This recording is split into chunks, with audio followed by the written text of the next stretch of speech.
We're going to begin taking you to Montana, where that special congressional election turned upside down last night after that alleged assault was caught on tape. That is just one of several developing stories I'm going to be covering with my team today. This is the audio many voters are waking up to. Republican candidate Greg Gianforte allegedly assaulting Guardian reporter Ben Jacobs. Listen. Into the CBO score, because you were waiting to make your decision about health care until you saw the bill and it just came out. And what you thought we'll talk to you about that later. Yeah, but there's not going to be time. I'm just curious if you had a reaction speak right with now. Shane, please. But you don't. I'm sick and tired of you guys. The last guy that came in here, you did the same thing. Get the hell out of here. Get the hell out of here. The last guy did the same thing. You were the Guardian? Yes, and you just broke my glasses. The last guy did the same damn thing. You just body slammed me and broke my glasses. Get the hell out of here. If you'd like me to get the hell out of here, I'd also like to call the police. Can I get you guys' names? Hey, you gotta leave. He just body slammed me. You gotta leave. That happened in the United States of America last night. MSNBC's Garrett Hake is live in Bozeman. Garrett, what is the candidate saying and how are people reacting?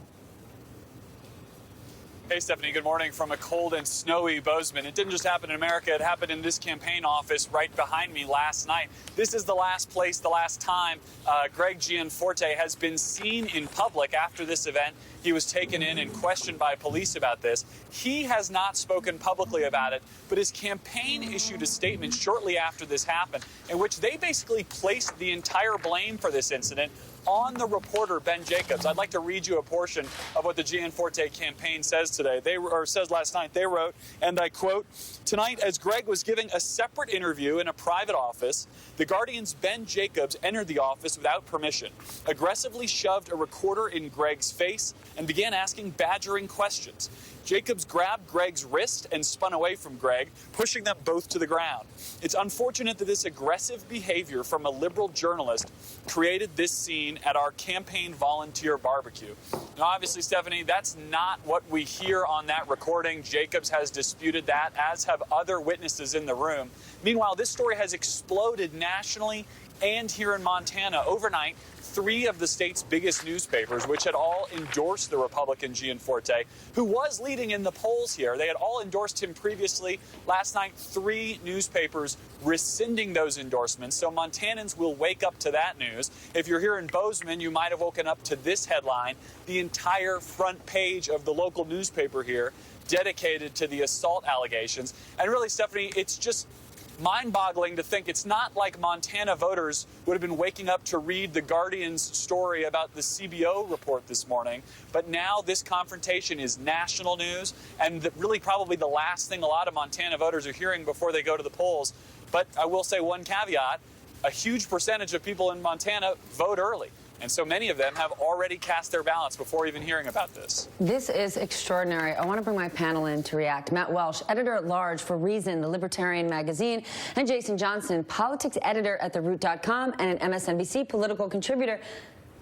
What's your reaction to this? It's astonishing that a guy with 24 hours left before an election lacks the impulse control to not assault a reporter. Hold on, take the election out of it. Is it not astonishing that a human being would do this to someone else? Yeah, and I mean, there's cameras there. I mean, there's a Fox News team who's reporting too from there has been pretty stunning. They said he put his hands around Ben Jacobs' neck. I actually have the quote. And wailed on him. I want to share the exact quote. This came from that Fox News crew that was there. Ready? Gianforte grabbed Jacobs by the neck with both hands and slammed him into the ground behind him. Faith, Keith, and I watched in disbelief as Gianforte then began punching the reporter. To be clear, at no point did any of us who witnessed this assault see Jacobs show any form of physical aggression towards Gianforte. That's a powerful statement.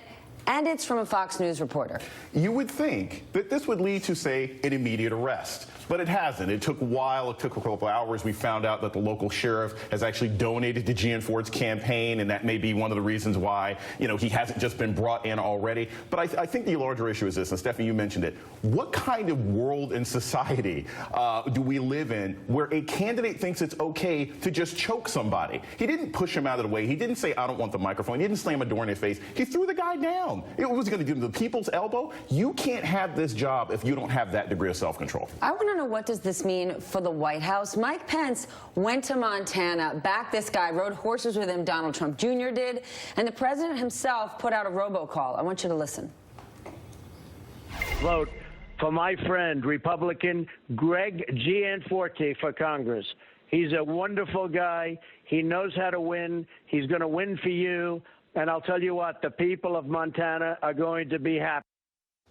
Does this put the president and Mike Pence in the hot seat, that if elected, they sort of have to answer for this? Actually, yes, it does. I mean, Paul Ryan will be faced with the decision. PAC raised $2 million, I think. Can he? Will he seat him? I mean, the Speaker of the House has discretion about seating new members, and if enough people are angry with that and think that you can't have, I mean, you're in Congress, you're going to get microphones in your face every single day, in every single hallway. So Paul Ryan could say, "I think you're unfit." Yes, he has that discretionary ability to do that. But I think the broader context beyond it, in terms of the politics in the Trump administration, is just that the pendulum is swinging back against Republicans right now. The generic Republican against the generic Democrat in congressional races is completely underwater in ways that we haven't seen in a long time. So if a Democrat wins here, it looks really bad. Then if the Republican wins, then this is the face of your party, rageaholics who have no impulse control and want to beat up reporters. Okay, well, 70% of the votes are already in. That can't be changed.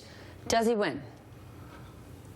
There's same-day voting and there's same-day registration. So we don't know. Montana's not that big. It's right before the holiday weekend. I don't think anyone there knows. But here's the thing, Stephanie, to not know in a district that Trump won by 21, in and of itself, that's dangerous for Republicans. This should have been a slam dunk, no pun intended, for Gianforte. You know, the guy ran for governor last year. He should just be far ahead. If he ends up losing, this is a huge blow. If he ends up winning by 1 or 2%, it's a hot potato that the Republicans have to deal with. It's a huge blow to him, but if he loses, Republicans can quickly disassociate themselves and say, well, it was the body slam, not us. Right, but then they're facing a series of special elections in which their candidates have vastly underperformed expectations. Yeah, right. In Georgia and in all these other places, it's just going to look like this tsunami of Democratic resistance going against them. This is not the kind of race that they want to lose.